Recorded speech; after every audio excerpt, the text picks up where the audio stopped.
Step aside, Stanley Kubrick, because evil twins just got a whole lot more evil. Let's get started. Ba-da-ba-ba-da-ba-ba. Hello, my friends. I'm Major Fantasia. Welcome to Thumb Together TV. Today we're going to be talking about Lovecraft Country, Episode 8, Jig-A-Bobo, together. As usual, if you enjoyed this video, please feel free to give it a thumbs up and give some love to that subscribe button as well. We kick off last night's episode at a funeral on the hottest day of the year, and I have to be honest, folks, I thought I missed something. First of all, I was like, is this a funeral? It took me a while to clue in because we didn't really see any graves. That church barely looked like a church.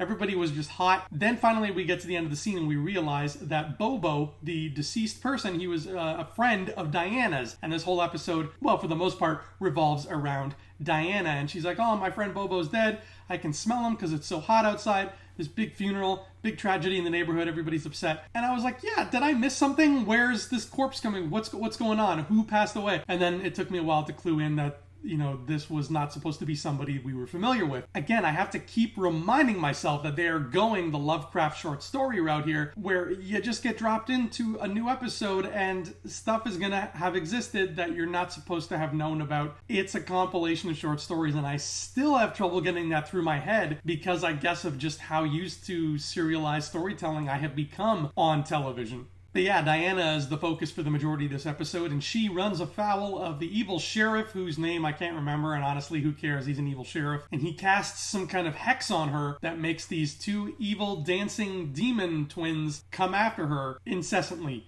They are just always going after her. The chase never ends. It's like the movie It Follows. And I don't know who these two kids are that they got to play these demon twins, but the way that they dance and move and just the characterization that they put into this role. Wow, man, those are some scary, talented kids and some scary, period, demon twins. We also got a bit of clarification on stuff that went on in last week's Bizarro episode, thank God, because it had totally slipped my mind that last week Atticus had also kind of zipped through that portal and he came back holding a Lovecraft Country book, and that was so weird that I actually forgot to talk about it on last week's episode because I was like, I don't know what to make of this. Just a question mark. That's all I would have to contribute. Well, last night, Atticus told all. He had a nice conversation with his dad. And I love more and more every time we get to see just Atticus and Montrose sitting down and having a conversation, because the way these two actors play off each other is just phenomenal. These are two talented dudes, man. Everybody on the show is so talented. I'm jealous. Anyway, Atticus tells Montrose that he saw the future inside this portal, and in the future there was a book called Lovecraft Country about, presumably, this series of unfortunate events, and Atticus's son, George, wrote it. Yes, because remember, Letitia is pregnant. We don't know, what's going to happen with that kid, but according to Atticus, he saw the future. They're going to name their kid after Uncle George, and that kid's going to write a book. Speaking of not knowing the future, Gia finally shows up. It took long enough, but she's finally stateside. She met Letitia in this really great scene where you don't get any dialogue at all. I just love how they did it. Atticus walks into the house. He sees Gia sitting at the table, looking at him quietly, and then he pans over and looks, and there's Letitia at the other side of the table, taking great care to not look at him. And even though she is not saying a word, her silence is deafening. God, I love that shot so much. And our two main heroes both make deals with Christina. Atticus asks her for instructions on how to cast a spell, while Letitia simply wants protection. And she gets it. She's protected from bullets. They just kind of ping off her like she is Superman now. Magic is cool, kids, and you should learn it. Sure, you may summon one or two demons, but it's worth it for the power.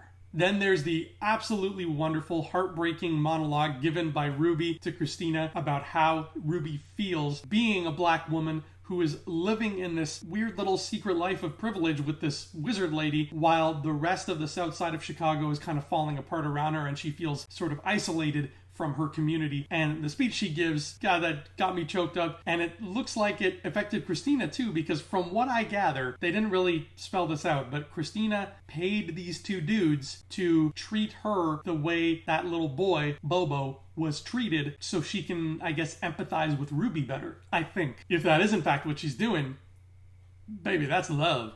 That, you saw how sharp that barbed wire was.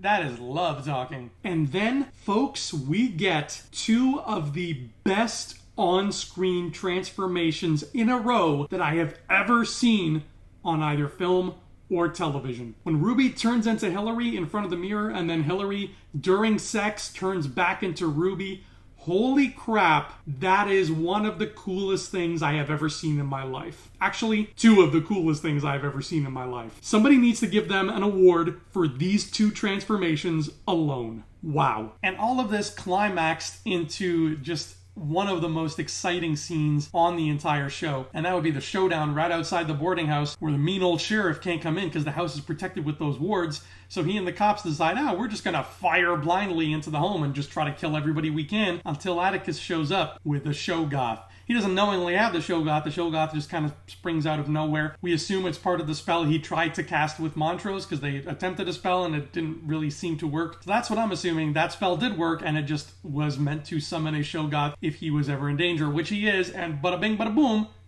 Shoggoth. It's that simple. And the Shoggoth proceeds to rip through the Chicago Police Department in one of the most harrowing and exciting scenes this show has ever done.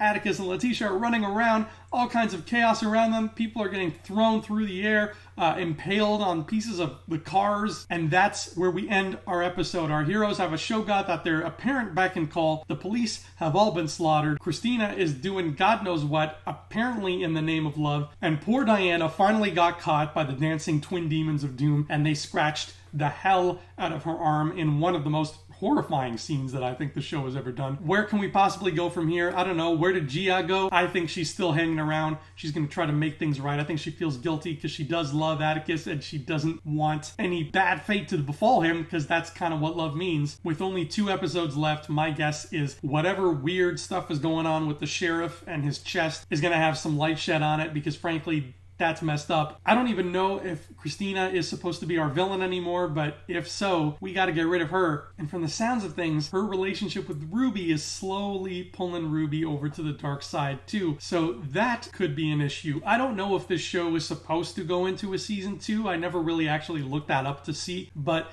this feels like it's heading somewhere conclusive with a lot of dangling loose ends, kind of like how Cthulhu himself has a very solid foundation of a head, just with some tentacles here and there because that's how Cthulhu rolls. Are we ending this season with dangling tentacles? My guess is no. I've seen this book and it's a short book, so I don't think we have much left to adapt. However, who knows with HBO? Maybe they want to drag the story out. Maybe they want to add new stuff to it. But I think we are heading for an endgame and not the kind where Thanos dies. Anyway, that has been Lovecraft Country, Episode 8, Jig-A-Bobo.